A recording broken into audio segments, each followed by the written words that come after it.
Problem number 5। Problem कह रहा है let the function f -1 1 to r interval -1 1 to r and g -1 1 to -1 -1 be defined by fx is equal to mod of 2x minus 1 plus mod of 2x plus 1. fx is equal to mod of 2x minus 1 plus mod of 2x plus 1 and gx is equal to x minus greatest integer of x, where greatest integer of x denotes the greatest integer less than or equal to x. Let fog -1 1 to r be the composite function defined by fogx is equal to fgx. Suppose c is the number of points in the interval -1 1 at which fog is not continuous, and suppose d is the number of points in the interval -1 1 at which fog is not differentiable. Then the value of c plus d is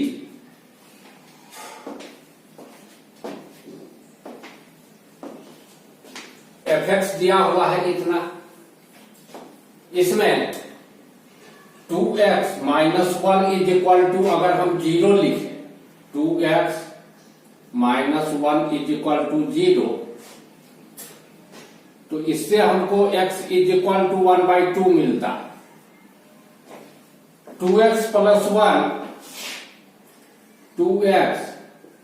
1 is equal to 0 लिखे तो इससे हमको x is equal to -1/2 मिलता है। अब इस दोनों expression का साइन स्कीम हम खींचते हैं।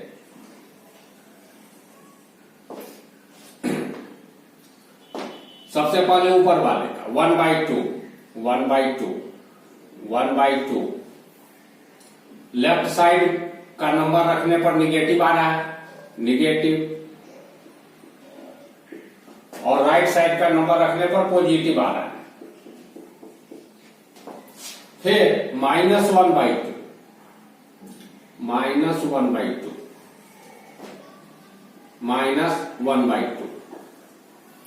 इसमें लेफ्ट साइड का नंबर रखने पर निगेटिव आ रहा है और राइट साइड का नंबर रखने पर पॉजिटिव आ रहा है।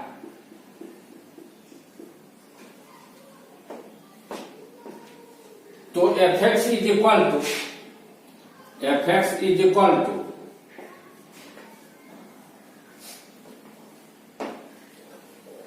2x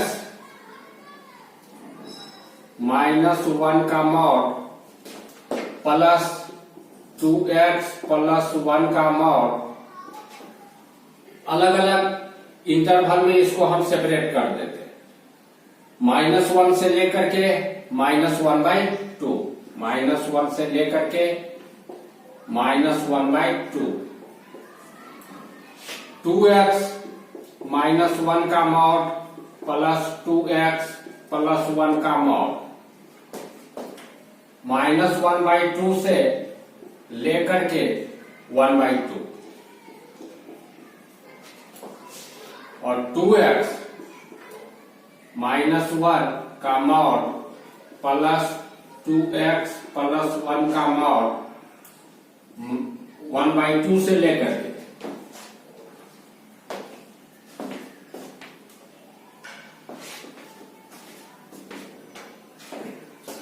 1/2 से लेकर के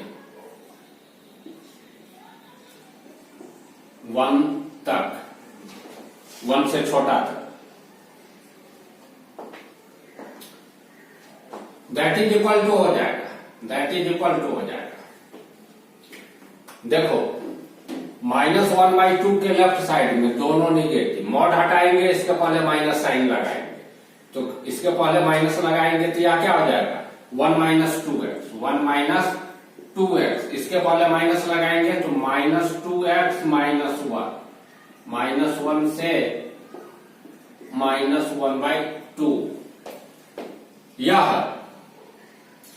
2x माइनस 1, यह ऊपर वाला है 2x माइनस 1 का साइन स्क्वेयर, या नीचे वाला है 2x प्लस 1 का साइन स्क्वेयर। तो 2x माइनस 1 इस इंटरवल में निगेटिव, तो मॉड हटाएंगे मॉड, तो इसके पहले माइनस लगेगा, यानी 1 माइनस 2x।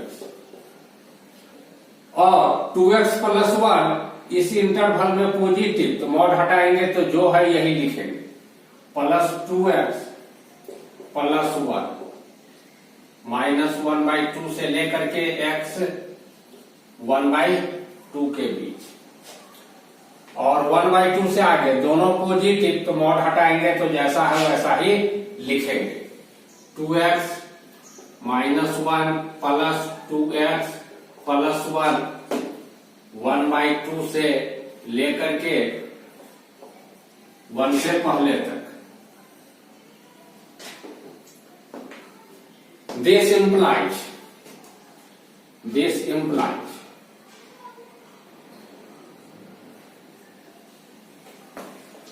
fx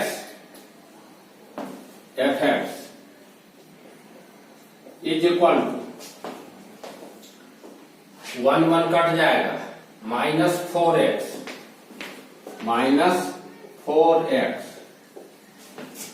-1 से -1/2, -1 से -1/2 के बीच।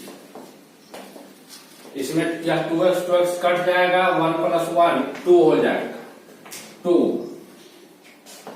-1/2 से 1 के बीच, -1/2 से 1/2 के बीच, 1 के बीच नहीं 1/2 के बीच। और यह हो जाएगा 4x, 1 कट जाएगा, 4x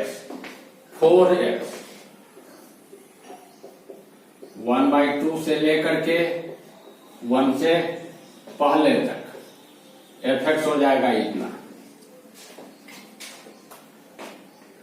अब gx x minus greatest integer of x है, जानते हो greatest integer of x integer पर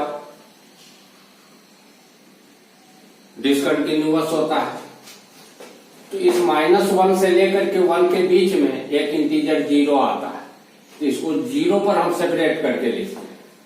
gx इज इक्वल टू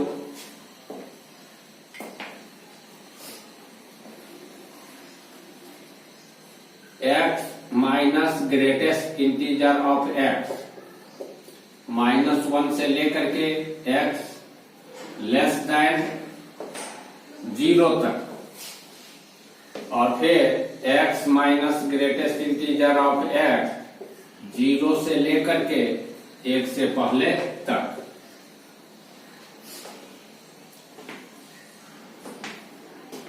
-1 से 0 के बीच का नंबर जब रखेंगे तो उसका ग्रेटेस्ट इंटीजर क्या हो जाएगा, -1 से 0 के बीच का नंबर, उसका ग्रेटेस्ट इंटीजर हो जाएगा -1, दैट इज इक्वल टू हो जाएगा x minus -1।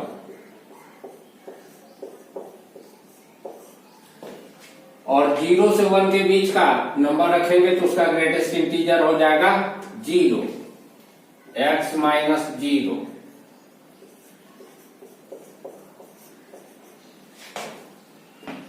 This implied gx is equal to हमको मिलेगा x प्लस 1 -1 से लेकर के x 0 से पहले तक, और यह x मिलेगा 0 से लेकर के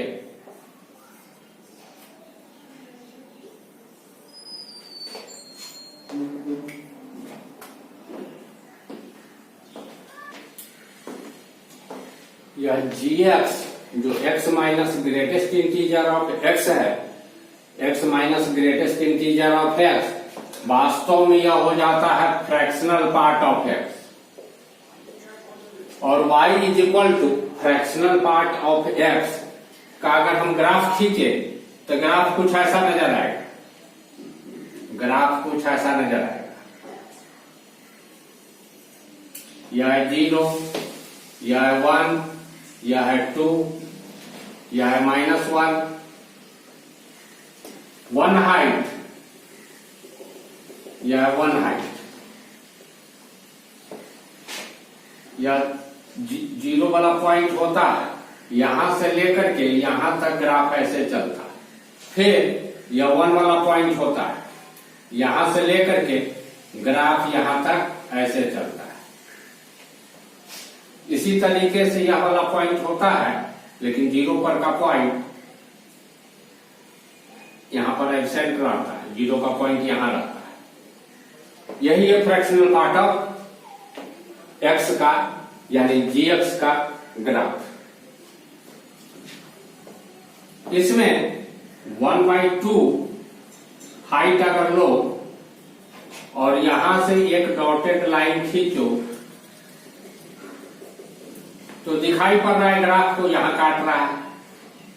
यह जो यहां काट रहा है यह पॉइंट है -1/2। यह जो पॉइंट है यह है 1/2। -1/2 से बड़ा नंबर रहे तो फ्रैक्शनल पार्ट ऑफ x का वैल्यू 1/2 से अधिक मिलता है। इसी तरीके से 1/2 से आगे और 1 से पहले इस बीच का कोई नंबर अगर रखेंगे तो फ्रैक्शनल पार्ट का वैल्यू 1/2 से अधिक मिलेगा। अब हम FOG कैलकुलेट करते हैं। FOG x is equal to FGX। करते क्या है, GX इस 0 पॉइंट पर अलग अलग करके इसको हम लिखे हैं, सेपरेट करके एक्सप्रेशन जो है वह अलग अलग हो रहा है। तो ऐसा करते हैं कि FOG या FX जो है इसको भी हम 2 पार्ट में तोड़ देंगे, 0 पर तोड़ देंगे इसको और तब जो है इसको कैलकुलेट करेंगे। तो तब कैलकुलेट करेंगे तो इसको जो है हम तोड़ ही देते हैं। 2 -1/2 से लेकर के 0 तक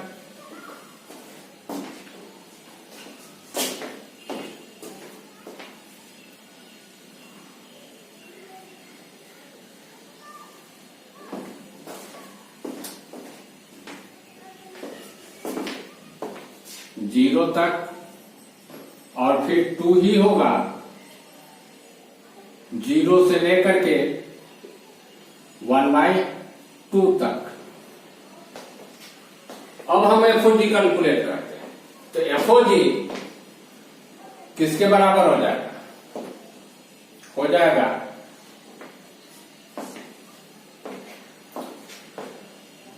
FGX -1 से लेकर के -1/2 तक FGX। अभी FGX ही लिख रहे हैं, बाद में इसको देखेंगे क्या लिखते हैं। -1/2 से लेकर के FGX 0 से लेकर के x 1/2 FGX 1/2 से लेकर के x 1 से छोटा तक।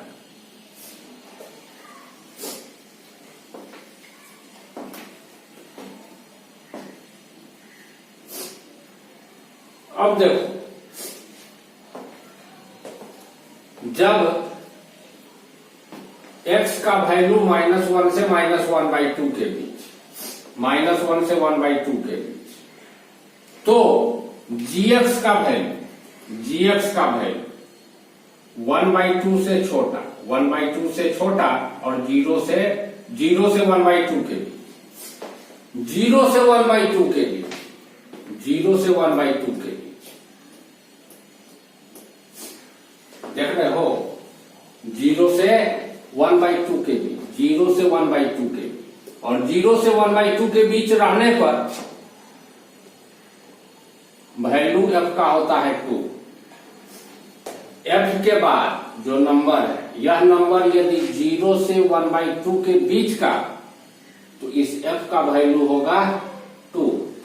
हम देख रहे हैं यहां पर जब x -1 से -1/2 के बीच, तब gx यानी f के बाद जो आ रहा है यह gx, ठीक है, 0 से 1/2 के बीच, और 0 से 1/2 के बीच होने पर वैल्यू हो जाता है इसका डायरेक्ट 2। तो हम लिखेंगे दैट इज इक्वल टू 2 कब, जब x का वैल्यू -1 से -1/2 के बीच, -1 से लेकर के -1/2 के बीच। जब x का वैल्यू -1/2 से 0 के बीच, -1/2 से 0 के बीच, तब g का वैल्यू, यह ग्राफ है y is equal to gx का, y is equal to gx का। तो जब x का वैल्यू -1/2 से 0 के बीच, -1/2 से 0 के बीच, तब g का वैल्यू 1/2 से 1 के बीच, और 1/2 से 1 के बीच जब रहे नंबर, f के बाद जो नंबर आता है या नंबर 1/2 से 1 के बीच, तो रिजल्ट हम लिखते हैं 4 इंटू दिस, 4 इंटू यहां पर जो लिखा गया है f के बाद वही, तो हम लिखेंगे 4 इंटू gx, 4 इंटू gx, जब x का वैल्यू -1/2 से 0 के बीच।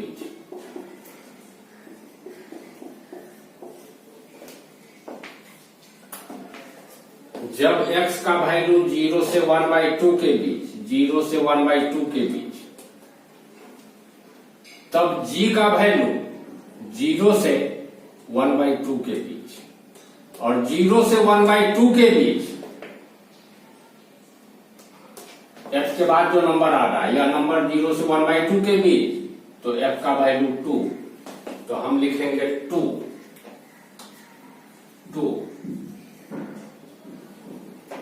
जब x का वैल्यू 0 से 1/2 के बीच, 0 से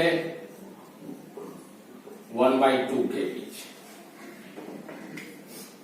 और फिर जब x का वैल्यू 1/2 से 1 के बीच, 1/2 से 1 के बीच, तो g का वैल्यू 1/2 से 1 के बीच, और 1/2 से 1 के बीच जब रहे, f के बाद जो नंबर रखा जाता है या नंबर 1/2 से 1 के बीच का, तो रिजल्ट होता है 4 into this.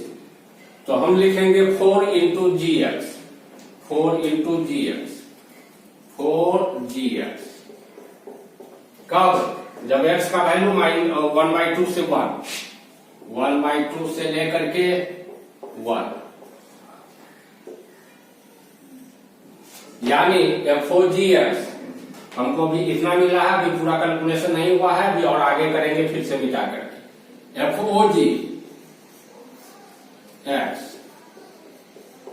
is equal to this,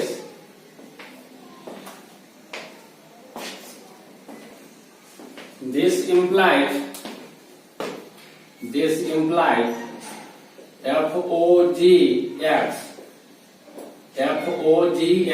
is equal to 2 जब -1 से -1/2, -1 से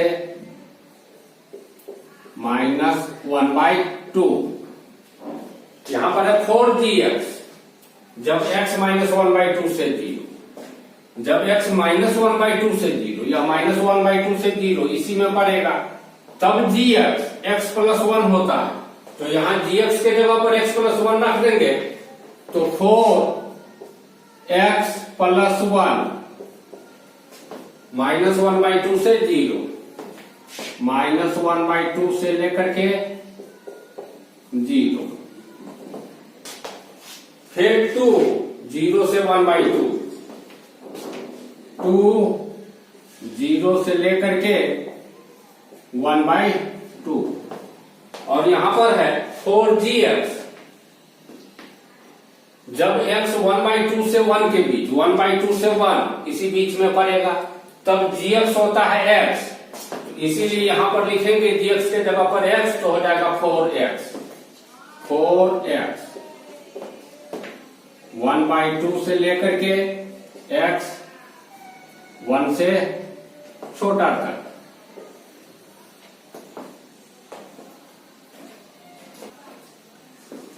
अब FOGX का ग्राफ हमको मिल गया।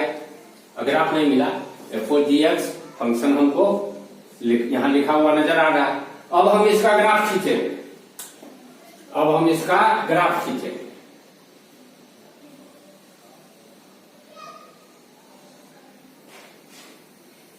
x एक्सिस है, y एक्सिस है। मान लेते हैं यह है 2 पॉइंट, यह है 4 पॉइंट। y यहां पर मिटा करके दे दो और ऊपर 4 पॉइंट।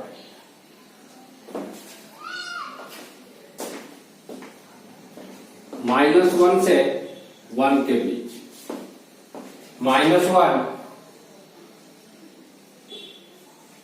1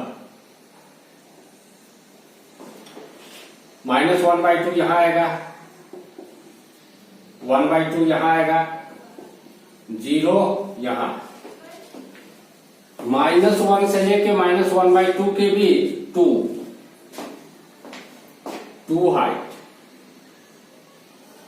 यहां से लेकर के -1/2 तक 2 हाइट पर चलता है। इसके बाद -1/2 से 0 के बीच 4x प्लस 4। जब x टेंड्स टू 0 तब दिस रिजल्ट टेंड्स टू 4, यानी 4 के निकट पहुंचता है। 4 के निकट स्ट्रेट लाइन जिसका स्लोप पॉजिटिव, y इंटरसेप्ट 4, इस टाइप का एक स्ट्रेट लाइन। जब 0 से 1/2 के बीच तब वैल्यू 2, 0 पर वैल्यू 2 और 0 से 1/2 तक 2, यानी ग्राफ ऐसे चलेगा। यह पॉइंट है इंक्लूडेड, यहां पर पॉइंट नहीं है इंक्लूडेड। और इसके आगे फिर 4x, एक स्ट्रेट लाइन जो ओरिजिन से होकर के गुजरता है जिसका स्लोप है 4। जब x टेंड्स टू 1 तब दिस रिजल्ट टेंड्स टू 4, यानी 4 हाइट के लगभग में 1 के सामने 4 हाइट के लगभग में यह पहुंचेगा, यह स्ट्रेट लाइन। तो यह ग्राफ हो गया हमारा y = FOGX। यहां पर दिखाई पड़ रहा है 0 पॉइंट पर कर्व टूट रहा है, 0 के लेफ्ट साइड में वैल्यू 4 के निकट पहुंच रहा, लेकिन जैसे ही 0 होता है सीधे वैल्यू 2 हो जाता है। तो discontinuous at 1.0, FOG is discontinuous at 1.0। क्या बोल रहा था? C न है, number of point of discontinuity. Suppose C is the number of point in the interval this at which FOG is not continuous, यानी C का वैल्यू हो गया हमारा 1। और फिर नॉट डिफरेंशिएबल बोल रहा था, जहां पर डिसकंटिन्यूअस यहां पर तो डिफरेंशिएबल नहीं ही होगा। तो एक तो पॉइंट हो गया नॉट डिफरेंशिएबल का, x = 0 पर नॉट डिफरेंशिएबल। और कर्व में यहां पर है एकाएक मोड़, ड्रेस्टिक चेंज, यानी शार्प एज, यानी -1/2, x = -1/2 पर भी यह डिफरेंशिएबल नहीं होगा। यहां भी यह कर्व में एकाएक मोड़, यानी x = 1/2 पर भी शार्प एज है, इसीलिए यह डिफरेंशिएबल नहीं होगा। तो नॉट डिफरेंशिएबल का पॉइंट 3, यानी d = 3। तो C + D पूछ रहा था, C + D 1 + 3 = 4। आंसर देख लेते हैं, 4 दिया है कि नहीं, दे रहा है 4, हो गया। C + D ही ना पूछ रहा था ये, then the value of C + D, C + D, ठीक है। और D बोल रहा था not differentiable, FOG is not continuous, and suppose D is the number of points in the interval this at which FOG is not differentiable, ठीक है। D calculate हो गया।